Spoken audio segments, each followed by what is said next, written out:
Subscribe करें और bell दबाएं ताकि कोई खबर रह न जाए।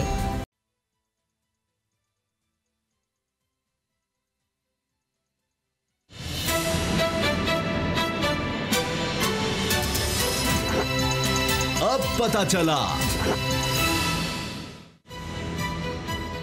चला में आज आप जान सकेंगे इत्तेहादी नाराज वुज़रा में इख्तलाफात, हुकूमत बदलेगी या फिर हालात, पाक लेन केस पड़ गया भारी,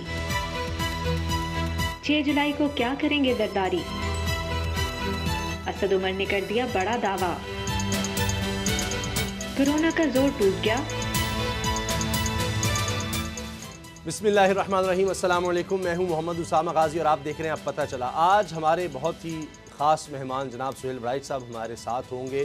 किसी तारुफ के मोहताज नहीं, हमारे लिए उस्ताद की हैसियत रखते हैं, बहुत ही सीनियर तज्ज़ियाकार, सहाफ़ी, एंकर पर्सन, और आजकल तो उन्हीं के इंटरव्यूज़ का चर्चा है। फवाद चौधरी का उन्होंने इंटरव्यू किया और पूरी सियासत हिलकर रह गई। उसी इंटरव्यू के इर्द गिर्द काबीना में भी वही बात हो रही है, असम्बली में भी वही बात हो रही है, अपोजिशन भी वही बात कर रही है कि क्या ये काबीना में फूट पड़ गई है, ये 6 महीने की बात क्या है कि सिर्फ 6 महीने मिले हुए हैं, 6 महीने में कुछ करना होगा, इमरान खान ने कह दिया है। ये भी फवाद चौधरी साहब ने कहा और बहुत सी बातें उन्होंने कह दी सुहेल बड़ाइच साहब से, तो उन्हीं से हम जानेंगे कि हुआ क्या। और इसी तरह से अब से कुछ अरसा पहले ही शहबाज शरीफ साहब का भी इंटरव्यू किया सुहेल बड़ाइच साहब ने, तो एक तूफ़ान आ गया जिसमें शहबाज शरीफ साहब ने बात कर दी जी कि इलेक्शन से कुछ अर्सा पहले तक तो हमारे बड़े अच्छे ताल्लुकात चल रहे थे इस्टेब्लिशमेंट से, काबीना के नाम तक फाइनल हो रहे थे, साफ़ी मेरे पास आए कि जी आप तो वज़ीर आज़म बन रहे हैं और ये सब बातें। और फिर सुहेल बड़ाइच साहब अपनी बात पर कायम रहे और नून लीग आएँ बाएँ शाएँ करती रही और ये कहने लगी जी इज़्ज़त का सवाल है इसलिए हम इस पर कोई तबसरा नहीं करेंगे। यानी सुहेल बड़ाइच साहब की बात दुरुस्त साबित हुई और इससे उन्होंने इनकार नहीं किया, कहा जी ये तो ऑफ द रिकॉर्ड बात थी। हालांकि ऑफ द रिकॉर्ड जो शहबाज शरीफ साहब ने बातें कही थी, सुहेल बड़ाइच साहब ने उसका जिक्र किया कि कुछ बातें ऐसी थी जिन्होंने कहा कि ये ऑफ द रिकॉर्ड है। तो जब वो ऑफ द रिकॉर्ड थी तो बाकी बातें तो फिर सामने आ ही गई। तो इस बारे में सुहेल बड़ाइच साहब से बात करेंगे, उनका तजिया लेंगे, क्योंकि शेख रशीद साहब तो ये कह रहे हैं, अब अल्लाह का शुक्र है कि वो सेहतियाब हो गए हैं। तो शेख रशीद साहब ने कहा है कि वो मुलाजमतें भी देंगे, कोई 1 लाख के करीब उन्होंने ऐलान कर दिया है। साथ उन्होंने कहा है कि हुकूमत कहीं नहीं जा रही और इत्तेहादी भी मान जाएंगे, ताकि मेंगल साहब भी मान जाएंगे। तो ये जो अपोजिशन कुछ इकट्ठी होने जा रही है, कल हमने ख्वाजा आसिफ साहब से भी बात की, उनका लहजा भी बड़ा सख्त था। इमरान खान को उन्होंने कोरोना करार दे दिया कि सबसे बड़ा कोरोना, कोविड-19, 2021 पता नहीं क्या क्या ये है, और बिलावल ने भी बड़ी शदीद तनकीद की। तो ये जो 6 माह की बात हो रही है, राना सनाउल्लाह साहब ने भी टेलीविजन पर कह दिया कि 6 महीने हैं इस हुकूमत के बाद, उसके बाद हम सड़कों पर भी होंगे और ऐवान के अंदर भी हम इनके खिलाफ मुतहरिक नज़र आएंगे। तो असल में हकीकत क्या है, इसी बारे में आज हम बात करेंगे। असद खरल साहब, बाबर डोगर साहब मेरे साथ हैं। खरल साहब, ये सुहेल बड़ाइच साहब का एक खासा है, उनका अपना एक अंदाज़ अभी बस कुछ ही देर में हमारे साथ होंगे। ये उनका जो इंटरव्यू फवाद चौधरी वाला है उसकी बाज़गश्त अब तक चल रही है। असद उमर से मुलाकात हो गई, कहा जी सुलह जो है वो हो गई है, लेकिन फिर साथ कहते हैं जी इस्तीफ़ा तो सवाल ही पैदा नहीं होता है इमरान खान के बगैर, मैं मतलब उनके कहे बगैर दूँ। और ये बात भी सामने आ गई कि शाम कुरैशी और असद उमर ने इस्तीफ़ा मांगा था कि जी इमरान खान से इस्तीफ़ा ले। तो आपको लगता है ये सब गर्द अब बैठ गई है, कोई मसला नहीं हुकूमत के लिए?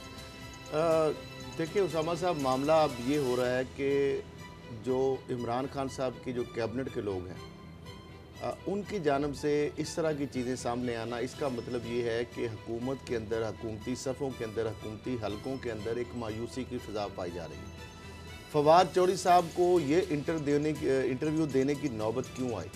फवाद चौधरी साहब ने जो बात की वो बेसिकली उनका एक कैथारसिस था कि पार्टी जिस तरह डूब रही है, जिस तरह हुकूमत की आपस में मिनिस्टर्स की लड़ाइयों की वजह से, पार्टी की टॉप लीडरशिप की लड़ाइयों की वजह से हुकूमत डिलीवर नहीं कर पा रही। अवाम ने जो उनसे उम्मीदें बांधी थी, जो उनसे तोक़ुआत कायम की थी, उस पर हुकूमत पूरी नहीं उतर रही। फवाद चौधरी साहब ने इसलिए ये चीज़ें जो सामने लाए हैं और इसकी कोई रिबटल भी नहीं आई, किसी हुकूमती तर्जमान ने या हुकूमती जानब से इसकी कोई तरदीद नहीं आई। सुहेल बड़ाइच साहब हमारे साथ हैं। सुहेल साहब, बहुत शुक्रिया आपके वक्त का। ये फरमाइए कि वैसे तो हम सब पाकिस्तान पूरा आपका फ़ैन है, लेकिन ये आपके इंटरव्यूज़ तहलका मचाते हैं। फवाद चौधरी साहब का अपने किया, सियासत हिल के रह गई, काबीना, हुकूमत, अपोजिशन, सब कुछ। उससे पहले शहबाज शरीफ साहब का इंटरव्यू। ये हुनर क्या है, किस तरह आप ये बातें उनसे कहलवा देते हैं कि उसके बाद सब लोग हैरान होते हैं क्यों कह दिया, इस्तीफे तक की बातें होने लगी, ये हुआ क्या? उसामा गाजी साहब, हम तो आपकी आवाज़ और बड़ी तनतने वाली आवाज़ के फैन हैं। अल्लाह। मैं तो एक हम्बल स्टूडेंट ऑफ पॉलिटिक्स और जर्नलिज्म हूँ। बस इत्तेफाक हो गया, मेरा नहीं ख्याल कि कोई इसमें बड़ा कमाल है। इत्तेफाक हो गया कि टाइमिंग ठीक थी, सवाल ठीक थे और वो क्लिक हो गया। तो ये आपको लगता है अब मामला संभल गया है? जो कुछ हुआ उसके बाद खबर आ गई कि असद उमर साहब आज भी कह रहे थे कि जी मेरी वजह से कोई मसला नहीं हुआ, मेरी वजह से कोई टूट फूट नहीं हुई। तो ये जो बात आई कि फवाद चौधरी के इस्तीफे का मुतालबा कर लिया, शामिल कुरैशी, असद उमर ने मिलकर वज़ीर-ए-आज़म से, फैसल वाडा के अलग काबीना में मामला शुरू हो गया, तो ये जो भूचाल आया था या एक दूसरे के खिलाफ इख्तलाफात जो पैदा हो गए थे, इमरान खान ने टीम को संभाल लिया है या अभी भी हैं ये सब इख्तलाफात? देखिए, इख्तलाफात तो मौजूद हैं, लेकिन सूट नहीं करता कि इन इख्तलाफात को हवा दी जाए या बढ़ाया जाए। देखिए, अगर फवाद को कुछ कहते हैं या रिज़ाइन लेते हैं तो इससे तो मामला और बिगड़ेगा। एक खुद पोटेंशियल हर रोज़ वो तकरीर किया करेगा हुकूमत के खिलाफ, एक नई महाज जो है वो खुल जाएगा। पहले तरीन साहब का महाज खुला हुआ है, तो ये सब सूट नहीं करता। और दूसरा, फवाद ने तो इमरान खान की इतनी तारीफ़ें की हैं कि शायद असद उमर और शाह महमूद कुरैशी भी उतनी तारीफ़ें नहीं करते। उन्हें आलम इस्लाम का सबसे बड़ा लीडर करार दिया और उनके भी इनकी तारीफ़ें की, तो इमरान खान साहब क्यों उसको निकालेंगे? हाँ, अपनी जो उनको ये लगता है कि भाई काबीना के अंदर जब इख्तलाफ इस तरह बाहर चले जाएँ तो उससे हुकूमत की बदनामी होती है, उसको ज़ाहिर है वो रोकना चाहेंगे और वो एक दिन बिठा के इनको मीटिंग करवा देंगे। सुहेल साहब, आपकी सियासत पर बड़ी गहरी नज़र होती है, बेताशा हुकूमतें आई गईं, आप मुझे पता है कि आप बहुत अरसे से सियासत के सारे खेल को देख रहे हैं। अभी जो टारगेट है काबीना का, जो टारगेट था काबीना की, जो नाराज़गी थी, पहली दफ़ा ओपनली काबीना के अंदर वज़रा ने टारगेट किया कि ये जो आपके मशीर हैं, अनइलेक्टेड लोग हैं, उन पर जो आप इतना इत्तमाद कर रहे हैं उसकी वजह से पार्टी मुतासिर हो रही है। नंबर 1, आज़म खान की बात की गई कि प्रिंसिपल सेक्रेटरी जो हैं वो बड़े फ़िरौन बने हुए हैं। पंजाब में कहा गया कि जी वज़ीर आला पंजाब की परफॉर्मेंस ठीक नहीं है। अब काबीना के अंदर इस तरह की बातें हो रही हैं और डायरेक्ट हिट किया जा रहा है प्राइम मिनिस्टर को। आने वाले दिनों में आप पार्टी के अंदर कोई चीज़ें देख रहे हैं?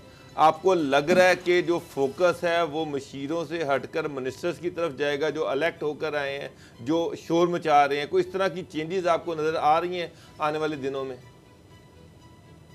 देखिए, मैं तो एक डेमोक्रेट हूँ और विश करता हूँ कि खान साहब कामयाब हों, उनकी पार्टी कामयाब हो, 5 साल पूरे, ये तो है मेरी ख्वाहिश। लेकिन अगर अमली तौर पर देखा जाए तो वो डिलीवर नहीं कर पा रहे।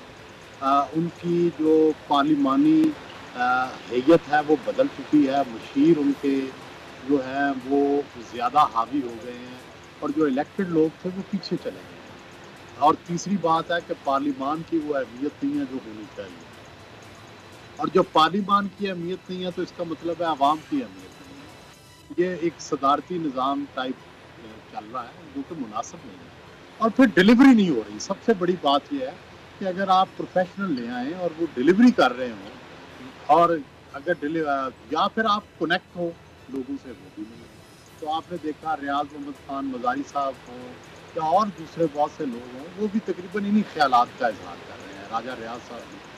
तो हम तो सब लोग, पाकिस्तान के लोग ये चाहते होंगे कि भाई ये डिलीवर करें। अब 2 साल माजी के किस्से लेके बैठे रहे कि जी ये फलां हो गया, फलां हो गया, तो अब आप अगली प्लानिंग क्या है? तो ये 6 महीने में मेरा ख्याल है सामने आना चाहिए कि अगली प्लानिंग क्या है। अगर तो अगली प्लानिंग अच्छी कर लेते हैं तो 2 साल, 2.5 साल, 3 साल मज़ीद पूरे करें, अगली दफ़ा भी इलेक्ट हो जाए। लेकिन अगर कुछ नहीं कर पाते तो ज़ाहिर है फिर तो ये 5 साल पूरे करने मुश्किल है, ये तो फिर 6 महीने में एक्सपोज हो जाए। लेकिन देखें, चीनी पे कमीशन बैठा, उसके बाद उसका फोरेंसिक ऑडिट, उसके बाद फिर ये कि 1985 से इसका सारी चीज़ों का एहतसाब किया जाए। चीनी की कीमत कम नहीं हुई, आटे की कीमत बढ़ गई। इमरान खान साहब हर 15 दिन के बाद कीमतें रिव्यू करते हैं, मीटिंग करते हैं, चीफ सेक्रेटरीज को बुलाते हैं कि कीमतें कम की जाए, लेकिन किसी चीज़ की आज तक कोई कीमत कम नहीं हो सकी। मेरा कहने का मतलब ये कि गवर्नमेंट की रिट नज़र नहीं आ रही। पेट्रोल की कीमतें कम की जाती हैं, पेट्रोल गायब हो जाता है। ऐसी सूरत में जब गवर्नमेंट की रिट ही नहीं है, मेडिकल, ये कोरोना आया तो मेडिकल इक्विपमेंट जो है वो आसमान से बातें कर रहे हैं, नायाब हो गए, तो क्या अपनी रिट के बगैर बद इंतजामी के साथ कोई गवर्नमेंट कितना चल सकती है? दुरुस्त आपकी बात है, मैं आपसे इत्तेफाक करता हूँ, लेकिन बहरहाल फिर भी ख्वाहिश यही है ना कि ये परफॉर्म करे। आपकी भी ख्वाहिश ये होगी, सारे मुल्क की ये ख्वाहिश है, लेकिन अगर ना कर सके तो फिर ज़ाहिर नहीं चलेंगे, साफ बात है। अच्छा, अगर नहीं चलते सुहेल बड़ाई साहब, तो फिर मुतबादल क्या है? फिर आगे आप क्या देख रही हैं? PMLN के अंदर रिफ्ट चल रही है, पॉलिटिकल पार्टीज कोई इस तरह तैयार नहीं नजर आ रही कि वो इस सारे सेटअप को संभाल सके। आपका क्या ख्याल है कि कोई है जो इस सारे सेटअप को फिर संभाल सकेगा? अगर ये गवर्नमेंट नहीं चलती तो उसका मुतबादल आपके सामने क्या है? नहीं, मुतबादल का कोई मसला नहीं है। देखें, गुजारिश ये है कि पाकिस्तान के अंदर किस तरह हुकूमतें तब्दील हुई हैं, उसी में मुतबादल मिलेगा ना आपको। आप देखें, पाकिस्तान में 4 मार्शल लॉ लगे। अब इसका मतलब मार्शल लॉ तो लगना मुश्किल है, मुल्की हालात, बैनुल-अक़वामी हालात। दूसरा ये है कि पहले 58 भी लग जाती थी, 4 दफ़ा वो हुआ है, वो भी नहीं लग, अब है। तीसरा है कि अदालतों ने घर भेजा है 2 प्राइम मिनिस्टर्स को। लो कॉन्फिडेंस हुए हैं 2 दफ़ा सूबाई असम्बली में, वो भी कामयाब हुए, कई नाकाम हुए हैं, 2 दफ़ा सूबाई असम्बली में, कौमी असम्बली में कामयाब नहीं हुए। तो फिर इसी तरह जो है इन हाउस चेंजेस आई हैं, जैसे आप ज़फ़रुल्लाह जमाली, फिर चौधरी शुजात हुसैन साहब, फिर जो थे शौकत अजीज़ साहब आए।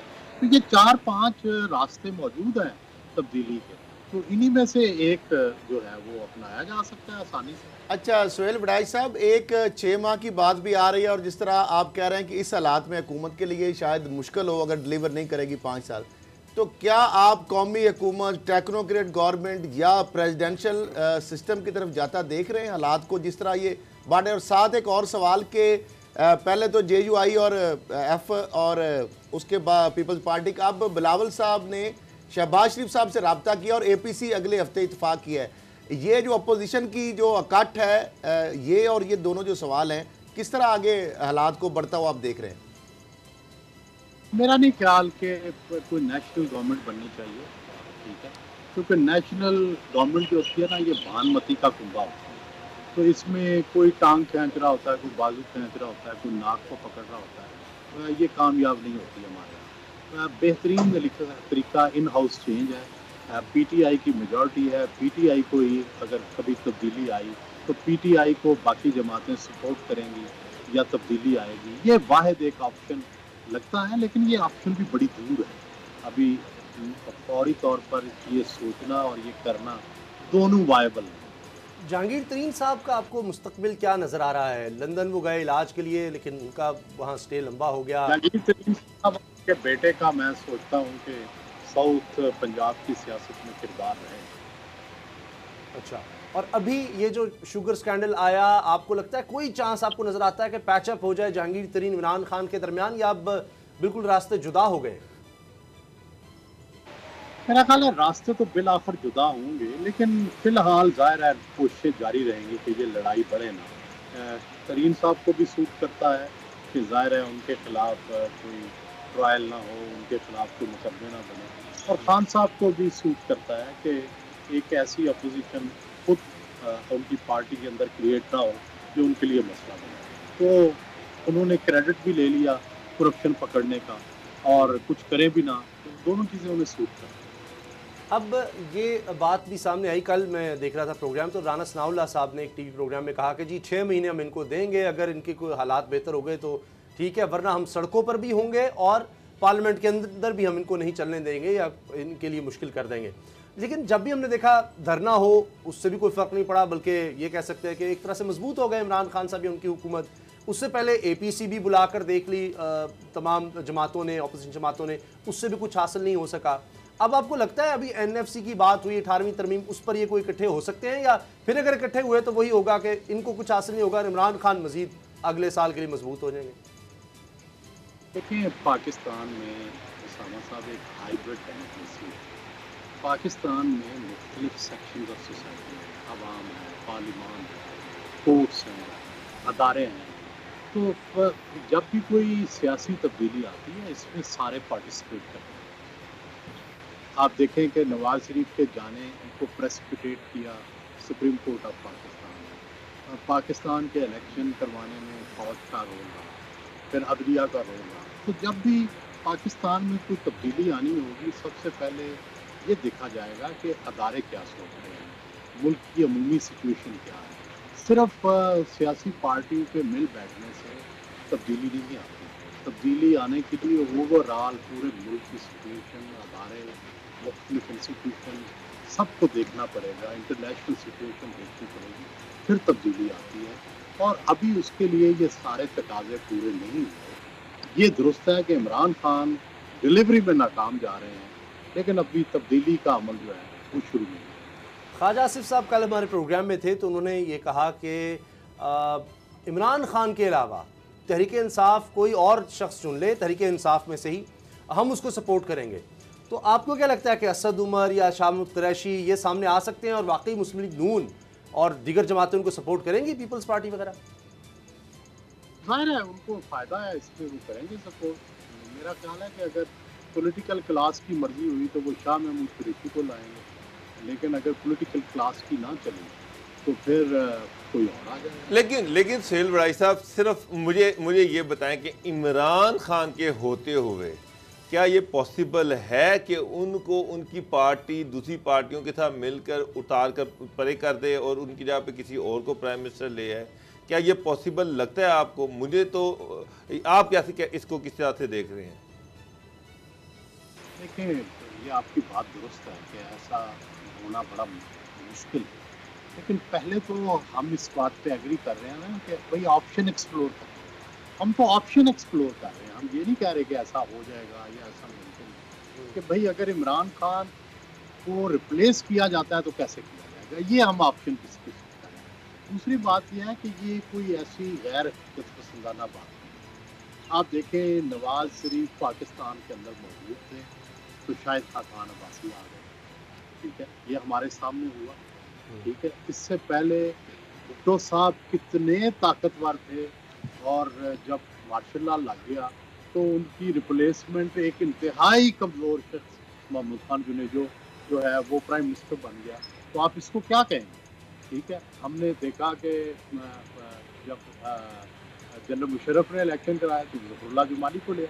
तो लेकिन यहाँ अल्टरनेटिव कोई लेकिन सर, ये इमरान खान कितना बड़ा हो, इमरान खान जितना बड़ा हो, ताकतवर हो, पॉपुलर हो, कमजोर को ले आएंगे तो वो भी चला लेंगे। लेकिन सर, इसके लिए आपने जो मिसालें दी हैं उसके लिए इमरान खान को डिस्क्वालीफाई करना पड़ेगा, क्योंकि अगर वो डिस्क्वालीफाई होगा तो मुझे पता कि क्या होगा जी। लेकिन जाहिर है जब इमरान खान ने इक़्तिदार से फारिग होंगे तो किसी वजह से ही होंगे ना।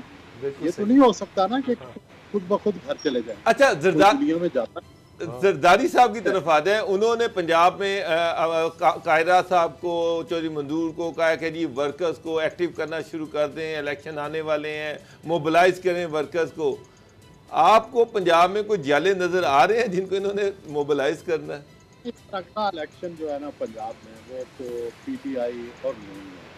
पीपल्स पार्टी को साउथ पंजाब में शायद थोड़ा बहुत गुंजाइश मिल जाए, सेंट्रल पंजाब में और नॉर्थ पंजाब में तो मेरा नहीं ख्याल कि पीपल्स पार्टी के पास गुंजाइश है। अगला इलेक्शन पंजाब में डेफिनेटली नून और पीटीआई।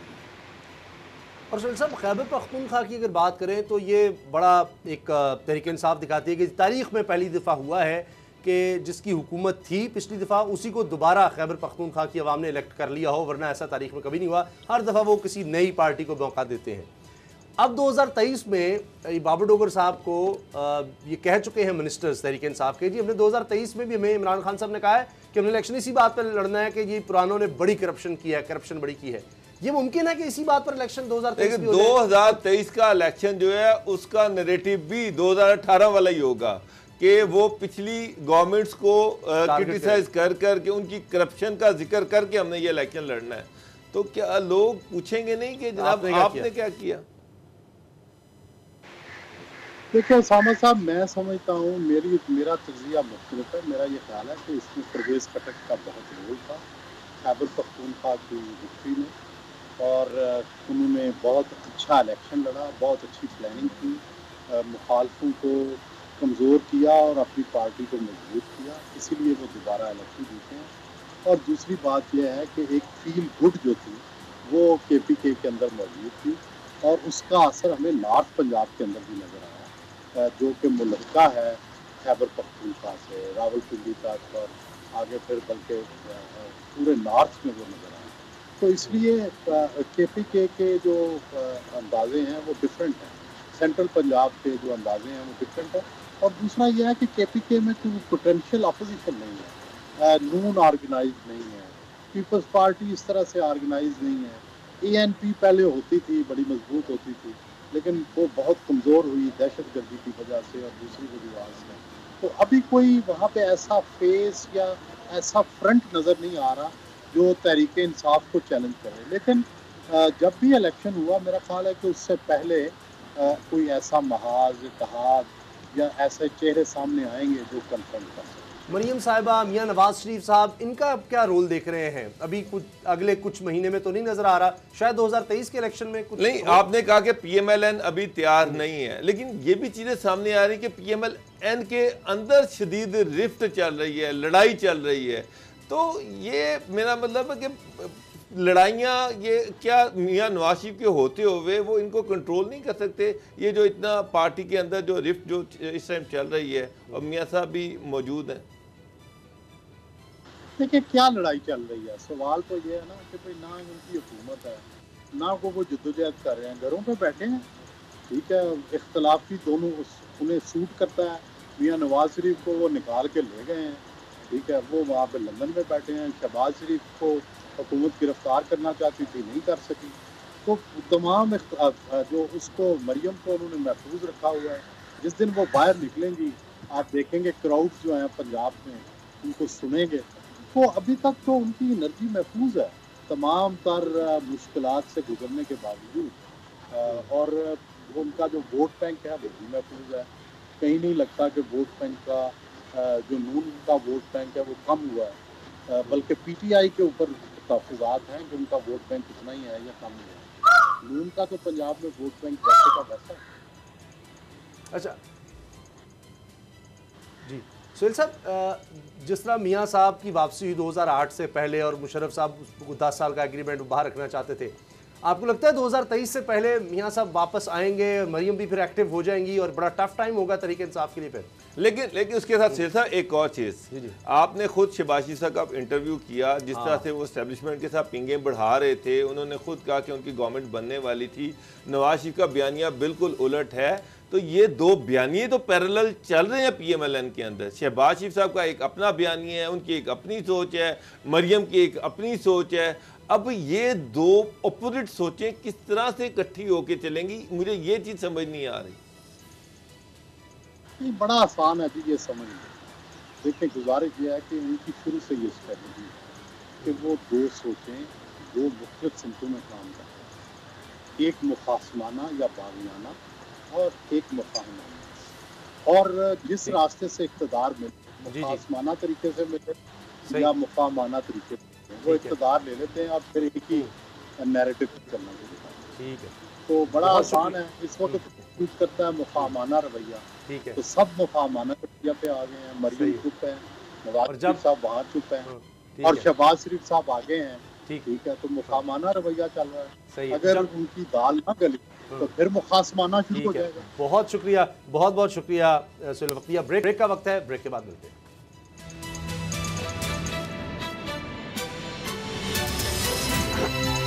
अब पता चला।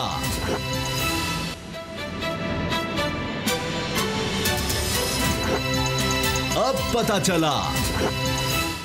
आसिफ अली जरदारी पर फर्द जुर्म आयद करने का फैसला किया गया है। अदालत की तरफ से मुराद अली शाह साहब को दोबारा नैब ने तलब किया है। क्या ये केसेस वाकई आगे बढ़ेंगे, अपने अंजाम को पहुंचेंगे? असद खरल साहब, ये तो अब वीडियो लिंक के जरिए आसिफ अली जरदारी साहब पर फर्द जुर्म आयद करने का फैसला हुआ है, तो माजी में नहीं होता था हमने देखा था। फिर केसेस चलते रहते थे, हमने देखा 10-10 साल केस पड़े रहे। जरदारी साहब के खिलाफ कोई उनके फैसले नहीं हो सके। इस दफ़ा आपको लगता है पार्कलैंड केस 2.5 अरब रुपया गबन, बैंक से कर्जा, 25% हिस्सा इनका बीच में, वो तो कहते हैं जी मैंने कंपनी दे दी थी, बेच दी थी, मेरा तो उसमें लेना देना कोई नहीं। बिलावल साहब भी कहते हैं मैं तो 1 साल का था और मुझ पर इल्ज़ाम लगा दिया गया है, जाली अकाउंट्स का अनवर मजीद का सारा मामला है। तो ये केस इसी तरह आगे बढ़ेंगे आप? मेरा ख्याल है जो 6 जुलाई की एहतसाब अदालत ने डेट रखी है फर्द जुर्म की वीडियो लिंक के ज़रिए जी, मेरी ये असेसमेंट समझ लें, ख़बर समझ लें, तजिया समझ लें कि ये 6 जुलाई को भी फर्द जुर्म आयद नहीं होगा। वीडियो लिंक पर भी नहीं हो सकती? हाँ जी, कोई उन्होंने कहा कि अस्पताल नहीं घर पर है, अदालत ने कहा। देखिए वहाँ पे कोई मामलात ऐसे रखना डाल दिया जाएगा कि उसके बाद जनाब वो कोई टेस्ट आ जाएगा, कोई कोरोना का इशू बन जाएगा, कोई सोशल डिस्टेंस का इशू आ जाएगा, अल्टीमेटली कोई ना कोई ऐसा रखना डाल दिया जाएगा कि 6 जुलाई को फैसला तो नहीं है। फर्द जुर्म जो एहतसाब अदालत ने कहा है ना कि आप अरेंजमेंट करें नैब को और जाके वीडियो लिंक का अरेंज करें और सारा कुछ। अनवर मजीद का तो कर लिया उन्होंने। अच्छा, अब मामला ये है कि दूसरा मामला है वज़ीर आला सिंध मुराद अली शाह साहब को भी 6 जुलाई को तलब किया है। रोशन केस, जो सिंध रोशन केस है, जो लाइट्स लगाई और जिस तरह वहाँ पे बड़े घपले हुए बड़े पैमाने पर 5,000 की लाइट 5-5 लाख। अच्छा, इससे कबल उनको 4 जून को बुलाया गया था और पिछले साल भी उनको बुलाया गया था और दोनों दफ़ा जनाब उन्होंने ना जाने का नैब के सामने फैसला किया था जी। अब ये देखते हैं कि वज़ीर आला सिंध जो है इस 6 जुलाई को भी नैब के रूबरू पेश होते हैं या फिर वो कहते हैं जी मैंने पेश नहीं होऊंगा। पहले भी वो पेश नहीं हुए। तो अब नैब का काम है इस चीज़ को एग्जीक्यूट कराना।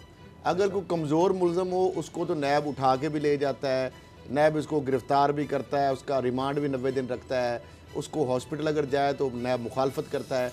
लेकिन जो बड़े बड़े बासर ताकतवर जो मुल्ज़म हैं वहाँ पे नैब को कोई मसला नहीं होता। वो वीवीआईपी जगह पे बैठे, वो अपने घरों में रहे, वो हॉस्पिटल्स में रहे, वो जमानतें हुई है ना। देखिए उसामा साहब, अगर आप देखें जो एफआईए ने इन्वेस्टिगेट किया उसके बाद जो इस पे उन्होंने एक वो बैठाई थी जीआईटी की जो फाइंडिंग्स आई, अगर आप वो सारी फाइंडिंग्स को पढ़ें तो एक चीज़ तो क्लियर है कि डॉट से डॉट मिला हुआ है, पूरी मुकम्मल इन्वेस्टिगेशन की गई है। पार्कलैंड के हवाले से, हर हवाले से लोग अरेस्ट किए गए, उनके कन्फेशंस हैं, वादा माफ गुआ जो बने वो लोग शामिल हैं कि किस तरह से ज़मीनें खरीदी गई, किस तरह से फ्रॉड से जाली फेक जो थे अकाउंट्स बनाए गए, किस तरह से फेक जाली फ्रंट कंपनियां बनाई गई, किस तरह से अरबों रुपया जो था उसकी मनी लॉन्ड्रिंग की गई, कौन कौन से लोग उसमें इन्वॉल्व थे,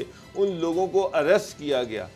अब कोर्ट में अगर जाकर नैब उसको स्टैब्लिश ना कर पाए तो ये नैब की नाअहली है।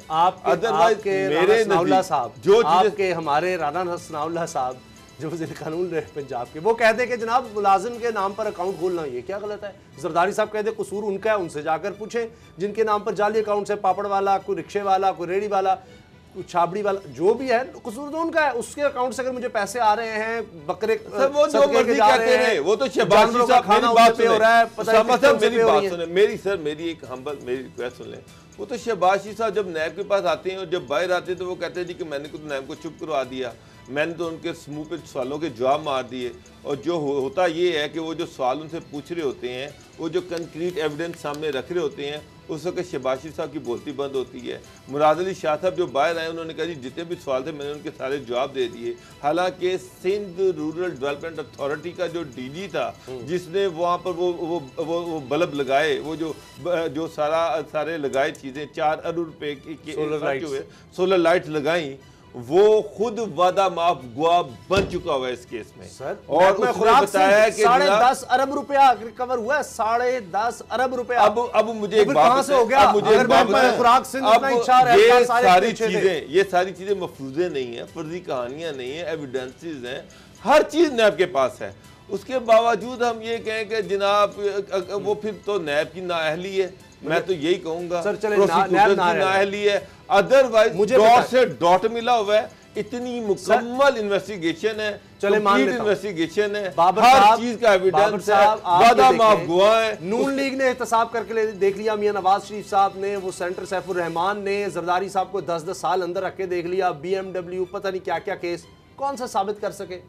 ये मुशर्रफ साहब के दौर में आप देख लें क्या कर लिया मुशर्रफ साहब ने जनाब, डिक्टेटर आमिर जनाब, सब कुछ जो जिसको चाहे कर लें, क्या कर लिया। वो यही तो कहते हैं कि जी हमेशा ये केसेस पुराने निकाल लाते हैं जरदारी साहब के खिलाफ, 10-10 साल हमने केस भुगते हैं, जेल काटी है, कभी कुछ नहीं हो सका। समझ साहब नहीं, देखिए टेक्निकल एनआरओ हमेशा एनआरओ की बात हो रहा है, पॉलिटिकल एनआरओ होते हैं। ये जो सारे केसेस होते हैं ना, ये अल्टीमेटली इसकी डील कहीं ना कहीं हो जाती है।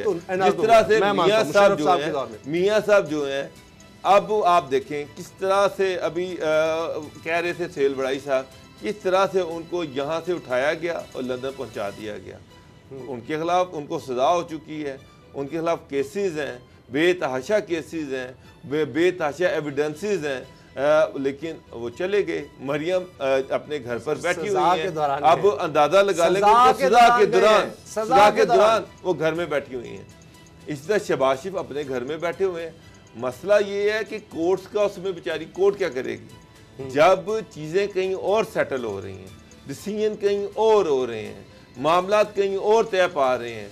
अब तो वहां पर फिर सारा कुछ ही खत्म हो जाता है, न्याय भी बेबस हो जाती है। जिस तरह हम थानों में देखते हैं कि मुजरिम या मुलजिम वो पुलिस को साथ मिला लेता है, पुलिस भी खुश होती है कि भाई पैसे तो इसी से आने हैं, तो वो जाकर केस उन्होंने कमजोर बना देना है। तो अदालत तो एफआईआर तो सुप्रीम कोर्ट भी नहीं कुछ कर सकती, एफआईआर में जो दर्ज होगी सुप्रीम कोर्ट ना एफआईआर देखिए मामला अगर आप देखें उसामा साहब, जितनी टीटीज, जितनी मनी लॉन्ड्रिंग के इश्यूज हैं, जितने जो सारे फेक अकाउंट्स का मामला जरदारी साहब का हो या शरीफ फैमिली का हो, उनके अंदर जितने भी सबूत आए हैं, किसी दोनों पार्टियों के रहनुमा ना मुलजम ने या उनके वकील ने ये नहीं कहा कि ये नैब ने फर्जी बनाई हैं, ये कैलबरी फॉन्ट में लिखी हैं, ये स्टेटमेंट गलत है, ये अदादो शुमार जो गलत है, ये अमाउंट गलत है, ये ट्रांजैक्शन गलत है, ये बैंक अकाउंट की डिटेल है ये गलत है, ये हमारे फ्रंटमैन नहीं है, लोगों को ये ट्रांजैक्शन गलत है, लोगों को देखा, उन लोगों के घरों तक पहुंचे। ये वो सारा मामलात हैं, इसके ऊपर भी अगर इन मुल्ज़िमों को सजा नहीं होती तो कहां पे फॉल्ट है। एक बंदा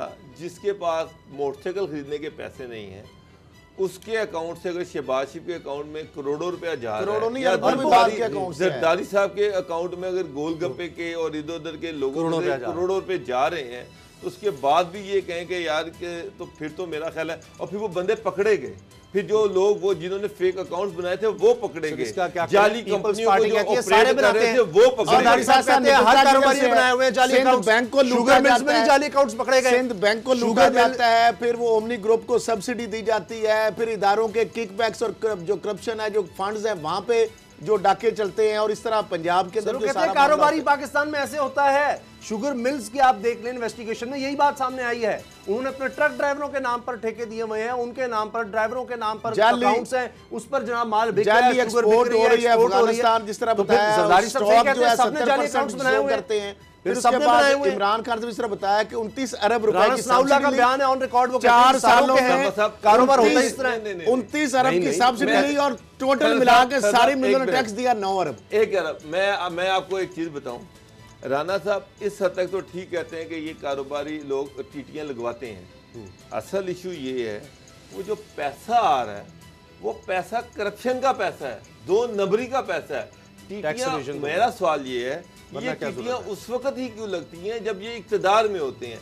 अब शहबाज शरीफ साहब क्यों नहीं? यानी 90 में अगर शहबाज शरीफ साहब का देखें 20 लाख था, 20 लाख रुपया उनके टोटल असासे थे। जब 2003 में जनाब वो इक्तदार में आते हैं, 2002-03 में, उसके बाद अचानक उनके असासे करोड़ों में हो जाते हैं शुरू। इस तरह फिर 2003 में उनकी बेटियों के असासे करोड़ों में पहुंच जाते हैं, हमजा शहबाज और सलमान शहबाज के करोड़ों में पहुंच जाते हैं, उनकी अहलिया के करोड़ों में पहुंच जाते हैं। 8000 गुना उनकी जायदादों में इजाफा हो जाता है, 8000 गुना। यानी सलमान शहबाज के असासों की वॉल्यूम 71 करोड़ तक पहुंच जाता है। शहबाज शरीफ साहब का ओवरऑल यानी 20 लाख से पैसा बढ़ के 7 अरब तक ये वॉल्यूम पहुंच जाता है। कहते थे मैं पेट काट के निकालूंगा सारा कुछ, और तो ये 7 अरब 20 लाख से 50% स्विस अकाउंट से पैसे जो है ना निकलवाए जा चुके हैं। और ये 200 अरब डॉलर इसहाक से भी सुनते थे, मुराद से बिलावल भुट्टो से अब पिंगे पड़ रही हैं। वो कहाँ थे पेट काट के पैसे निकालने थे, अब बिलावल भुट्टो को सरे महल का कुछ नहीं हो सका और वो बेचा। जरदारी साहब ने ऑन रिकॉर्ड है कि वो बेचा। पहले कहते हैं हमारा उससे कोई ताल्लुक नहीं है सरे महल से, वो हमारा है ही नहीं, कुछ भी नहीं। अनफॉर्चुनेटली पाकिस्तान के गरीब अवाम बेचारे जो ये समझ बैठे थे कि शायद अब वक्त आ गया है कि इनके पेट काट के वो सारा पैसा निकाला जाएगा। इमरान ने एनआरओ नहीं किया, इमरान खान ने एनआरओ नहीं किया, वापस आ जाएंगे। नवाज शरीफ साहब ने किया, जरदारी साहब की बारी आई, तोशा खाने से एक दूसरे को देते रहे, तहफ देते रहे, कोई केस एक दूसरे के खिलाफ नहीं बनाया, मुफाहमत चल रही थी। मुशर्रफ साहब की मजबूरी थी, उन्होंने किया, लेकिन इमरान खान साहब ने अभी तक नहीं किया और वो भुगत रहे हैं। लेकिन हर आदमी जाकर साहब ही जाकर कहते हैं, हमारे सीनियर्स जाके इमरान खान को कहते हैं कि जी मुफाहमत करो, मुफाहमत करो, क्यों नहीं करते? ये वक्त का तकाजा है, मुफाहमत कर ले नेशनल गवर्नमेंट की। जिस तरह की बात होती है तो ये सारी चीज़ें ठीक हो जाएगी। ब्रेक का वक्त है जी, ब्रेक के बाद बात करेंगे कोरोना के हवाले से कि क्या वाकई मुल्क में इसका जोर कम हो रहा है, जोर टूट रहा है या भी परेशानी की बात है। ब्रेक के बाद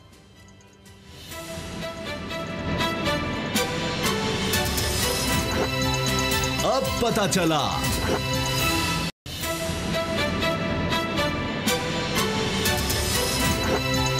अब पता चला। क्या कोरोना का जोर टूट रहा है? मुल्क में तादाद बताई जा रही है केसेस की कम होती है, लेकिन फिर अचानक बढ़ भी जाती है, हलाकतों की तादाद बढ़ती है। असद उमर साहब ने अब ताज़ा बयान ये दिया है, क्योंकि NCOC national command operation centre, जहां रोज़ाना के बुनियाद पर पूरे मुल्क को देखा जा रहा है, डाटा देखा जा रहा होता है, चीज़ें किस तरह, हॉस्पिटल, हर चीज़ वो मॉनिटर कर रहे होते हैं। तो उसके सरबराह हैं, उन्होंने ये कहा है कि पहले हमारा एस्टिमेट था 3 लाख के करीब जून में केसेस हो सकते हैं, जून के आखिर तक, लेकिन अब हम समझ रहे हैं कि 2.25 लाख तक होंगे। लेकिन इसका मतलब ये नहीं है कि ख़तरा टल गया है।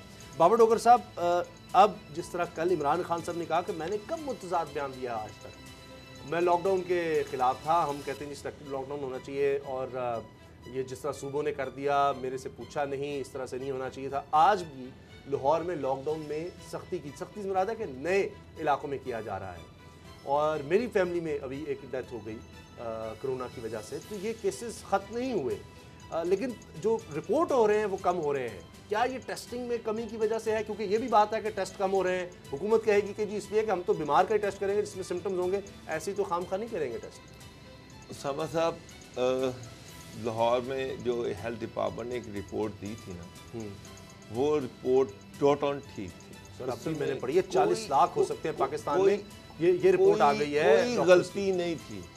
कराची में आप बात कर लें किसी से भी, किसी NGO से बात कर लें, आप वहाँ की गवर्नमेंट से बात कर लें, नासिर शाह साहब से बात कर लें, वो आपको खुद बताएंगे कि जो हम एस्टिमेट दे रहे हैं, जो गवर्नमेंट ऑफिशियल एस्टिमेट है, वो बिल्कुल गलत है, और पेशेंट्स जो हैं उससे कई गुना ज़्यादा हैं।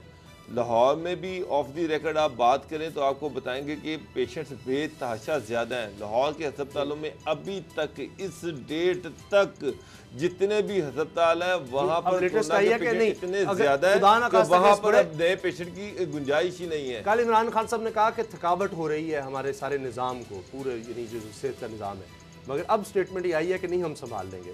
खरल साहब ये बताएं कि कराची में फिर क्यों नहीं लॉकडाउन, स्मार्ट लॉकडाउन कामयाब होता? वो कहते हैं जी या लॉकडाउन होता है या नहीं होता, ये स्मार्ट कुछ नहीं होता, मगर लाहौर में दीगर इलाकों में लगा है, उससे फर्क। अच्छा, आप ये मान चुके हैं कि जो फिगर्स दिए जा रहे हैं सरकारी वो बिल्कुल ठीक है, और ये जो डिक्लाइन आया है, ये जो डिक्लाइन शो करने की कोशिश की जा रही है, ये जो डिक्लाइन शो करने की कोशिश की जा रही है, ये बिल्कुल स्मार्ट लॉकडाउन आप अपना तज्जिया अलग, इसको अलग कर लेना। सिंध हुकूमत अलग अपने एस्टिमेट ले ले, वो अलग ले ले। देखिए वो कहते हैं कि जी जो करना है इमरान खान ने करना है, सारा खाता उसके अंदर डाल देते हैं, अपनी सिंध हुकूमत की कारकर्दगी देख ले। अब वहां टेस्ट नहीं कम किए गए। साहब के पास जो दादोशुमार है कि वो तो सरकारी इदारों से जो उनके पास डाटा आता है उसी हिसाब से वो बात करेंगे। उन्होंने ये कहा था कि हम 30 जून तक एक्सपेक्ट कर रहे थे कि 3 लाख हो जाएंगे मरीज, वो कह रहे हैं 2.25 लाख हुए हैं। उस हिसाब से उन्होंने कहा कि जो एक्सपेक्टेशन थी उससे ये कम हुए हैं, और उसकी रीज़न उन्होंने ये बताई है कि हमने जो हॉटस्पॉट एरिया आइडेंटिफाई किए 20 बड़े शहरों में,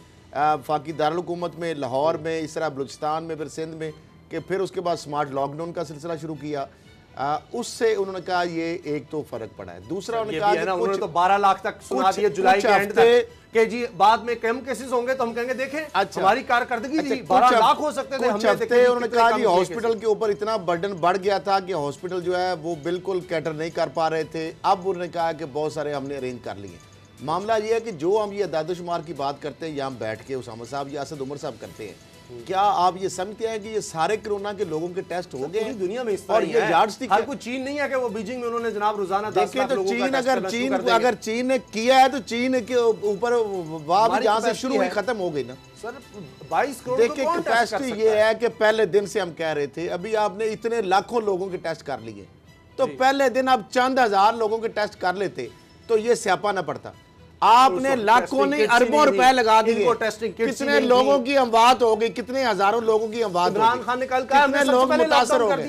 अभी 2-4 केसेस सामने आए थे, नहीं 26 लोगों के बाद जाके उन्होंने शुरू किया मामला ये पहला जो बंदा आया था उस वक्त ये सारे लोगों के टेस्ट कर लेते, आज ये नौबत में ना देखना पड़ती। अभी तक भी उसामा साहब जो टेस्ट रिपोर्ट 2.25 लाख आप मानते हैं कि बाकी 2.25 लाख, खरल साहब मुझे 2.25 लाख से ज्यादा तो लाहौर में होंगे मुतासरा। टेस्टिंग ज्यादा करने से सिंध हुकूमत को किसने रोका है, मुझे आप बता दें। किसने कहा है कि जितनी उनके पास कैपेसिटी होगी वही करेंगे ना। इनको एक्टिव करें। उसामा साहब एक यूनिट है, उसके पास जितनी कैपेसिटी है लॉकडाउन करें, सिंध हुकूमत कर दे लॉकडाउन, जितनी कैपेसिटी है वही करेगी। 18वीं तरमीम के तहत कर सकता है इमरान खान जाकर जी क्यों तुम लॉकडाउन कर रहे हो, लेकिन क्या बाकी मुल्क कह रहे हैं कि स्मार्ट लॉकडाउन करें। बाबर साहब उसामा साहब देखें जितने उनके पास रिसोर्सेज हैं वो उनको यूज़ कर रहे हैं। ये तो उन्होंने खुद कहा कि पूरे कराची को हम टेस्ट नहीं कर सकते और उसके साथ सिंध गवर्नमेंट खुद मानी है। यहाँ पर नासिर हुसैन शाह साहब हमारे इस प्रोग्राम में माने हैं कि जो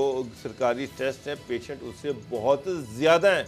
ये है ऑनेस्ट ओपिनियन कि लोगों को बताएं कि भाईजान टेस्ट बहुत ज़्यादा लोग अफेक्ट हो चुके हैं। हालात लाहौर के भी यही हैं।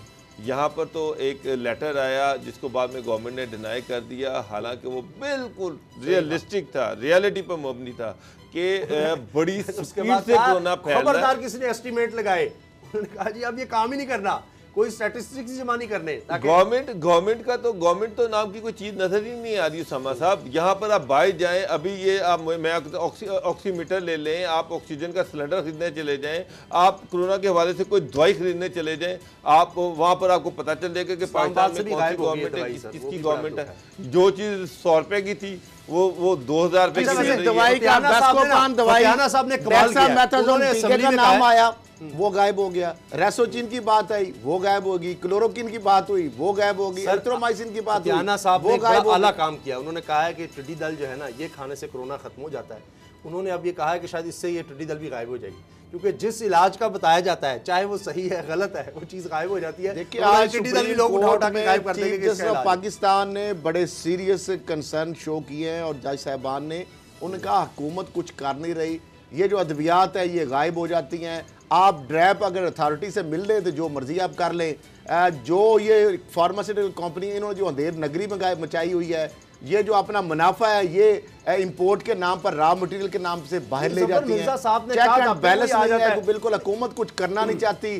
फैसलों के खिलाफ की जगह कोई इलेक्टेड पर्सन होता आपके ख्याल से और वजीर सेहत कोई प्रॉपर होता तो ये रोक सकता था क्या ये काम? बहुत फर्क होता है उसामा साहब, जो बंदा साहब ने वार्निंग दी, जवाबदेह होता है, उसको पता होता है ये काम कोई करेगा तो हम उसको छोड़ेंगे नहीं, मैं वार्न करता हूं। वो वार्निंग का कोई असर ही नहीं होता। उसामा साहब अगर हम प्रोविंशियल गवर्नमेंट से बात करें तो वो कहते हैं ये फेडरल गवर्नमेंट की जिम्मेदारी है, अशिया पे कंट्रोल, ये जो मेडिकल इक्विपमेंट्स नहीं मिल रहे, जो मेडिसिन नहीं मिल रही, ये फेडरल गवर्नमेंट की जिम्मेदारी। प्राइवेट हॉस्पिटल को नोटिस फेडरल गवर्नमेंट से बात करें, फेडरल गवर्नमेंट से बात करें वो कहते हैं ये प्रोविंशियल गवर्नमेंट की जिम्मेदारी है।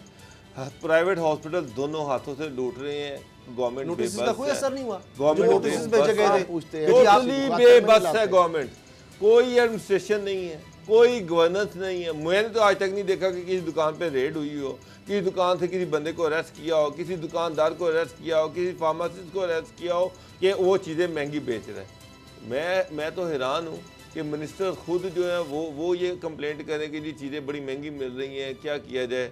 हम लोगों को जवाब देना मुश्किल हुआ है। इंटीरियर मिनिस्टर, वज़ीर आला जो है फेडरल वो गायब है। इंटीरियर मिनिस्टर जो है वो खुद कैबिनेट के अंदर ये कह रहे हैं कि मेरा भाई जो है उसको कोरोना हुआ, मैं लाहौर के किसी अस्पताल में उसको दाखिल नहीं करवा सका। ये हालात है और गवर्नमेंट ये कह रही है कि जनाब वो ऐप है, ऐप में जाए, हमारे पास तो वेंटिलेटर फ्री बेताशा पड़े हुए हैं जी, मगर वो ऐप पहले आप वो ऐप लोड करें, उसमें वेंटिलेटर ढूंढें, आप हॉस्पिटल में जाएं ज़रा सरकारी, अगर आपको एडमिट कर लें मुझे पकड़ लीजिएगा, वहाँ पर किसी पेशेंट को एडमिट ही नहीं किया जा रहा। प्राइवेट हॉस्पिटल जो है वो तो कहते हैं कि सारा पूरा बैंक बैलेंस ब्रीफ भर के लेके अब ब्रीकेज तो फिर हम देखेंगे हमने एडमिशन करना है या नहीं करना। आप ये कहते हैं कि जनाब के फिर गवर्नमेंट और क्या करे। उसामा साहब, जंगल का कानून होता है, जंगल का कानून होता है, जो जमहूरियत होती है, जो सिस्टम होता है, उस समय चीज़ों को रेगुलेट किया जाता है। ये लाहौर की सुन लें, हमारे टीम मेंबर हैं रान सजाद साहब, वो मुझे बता रहे हैं, कहते हैं कि आप हमारे मोहल्ले में कहीं बाजार में ये उर्दू बाजार दीगर चले जाए, कोई बंदा नहीं आपको मिलेगा मास्क में, कोई हज़ारों में से कोई एक आधा। यानी जो बुनियादी चीज़ है, इमरान खान साहब की 10 स्टेटमेंट से अब हम सख्ती करने लगे हैं, अब हम सख्ती करने लगे हैं, जो मास्क नहीं पहनेगा अब जनाब उसको सजा होगी। कहीं किसी को मैं तो नहीं देख रहा कुछ होते हुए। देखिए मास्क तो है ही, लेकिन मास्क का जो रेट किसने फिक्स करना है, ग्लव्स किसने देने हैं, उसको इंश्योर किसने करना है, मास्क का अब इतना मसला नहीं। अब मैं कल ही अभी टीवी पे रिपोर्ट देख रहा था, वो दिखा रहे थे बकायदा उन लोगों की अपनी ज़बानी के, जनाब कोई 10 लाख दे रहा है, कोई 8 लाख दे रहा है, रोज़ाना के 1 लाख रुपया लिया जा रहा है और ना उनकी कोई ट्रीटमेंट हो रही है, ना अभी कोई वैक्सीन है। सिर्फ हॉस्पिटल प्राइवेट के अंदर यहाँ अंधेर नगरी ये मची हुई है। अभी सियालकोट का दिखा रहे थे वो कि एक एक जो बंदा है उसको रोज़ाना 2 लाख 3 लाख रुपया देता है, कभी कोई लाख रुपया देता है और 8-8 10-10 लाख रुपया वो दे चुके हैं। लेकिन वहाँ पे जो हुकूमत है रिट नज़र नहीं आती, कोई पूछने वाला नहीं है। ये प्राइवेट हॉस्पिटल में जो लूट मार का एक ये बाज़ार गर्म किया हुआ है, एक तरफ ये कोरोना है और दूसरी तरफ ये कोरोना जो है ये कोरोना ये बने हुए हैं। ये जो प्राइवेट हॉस्पिटल है, सरकारी अस्पतालों में जाएं आप दाखिल नहीं हो सकते और जो कोरोना के जो वार्ड है वहाँ पे कोई हाल नहीं है आपका, घबराने की बात नहीं है। दवाई तो है बड़ा भी तो हमारा कोलैप्स नहीं करेगा निज़ाम। ये आज का बयान है बाबर साहब। शमा साहब, मेरा सवाल ये है, असद उमर साहब, ये रोज़ाना मीडिया पे, तमाम मीडिया पे सारा दिन ये चीज़ें चल रही हैं और पिछले कई दिन से चल रही हैं। फेडरल गवर्नमेंट इस पर क्यों खामोश बैठी हुई है? क्यों नहीं कोई एक्शन लिया जा रहा? क्यों नहीं? अगर शॉर्टेज है तो उसको देखा जाए, अगर मेडिसिन की शॉर्टेज है तो उसको देखा जाए, लेकिन उनको कंट्रोल किया जाए। क्या गवर्नमेंट ने ये सोच लिया कि गरीब आदमी जो है इसको मरने दिया जाए?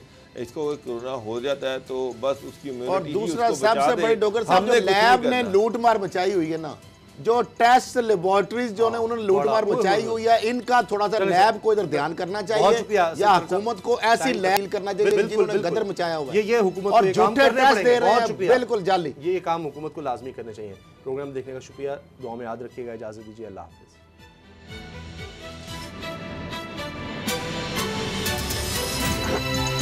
अब पता चला। सब्सक्राइब करें और बेल दबाएं ताकि कोई खबर रह न जाए।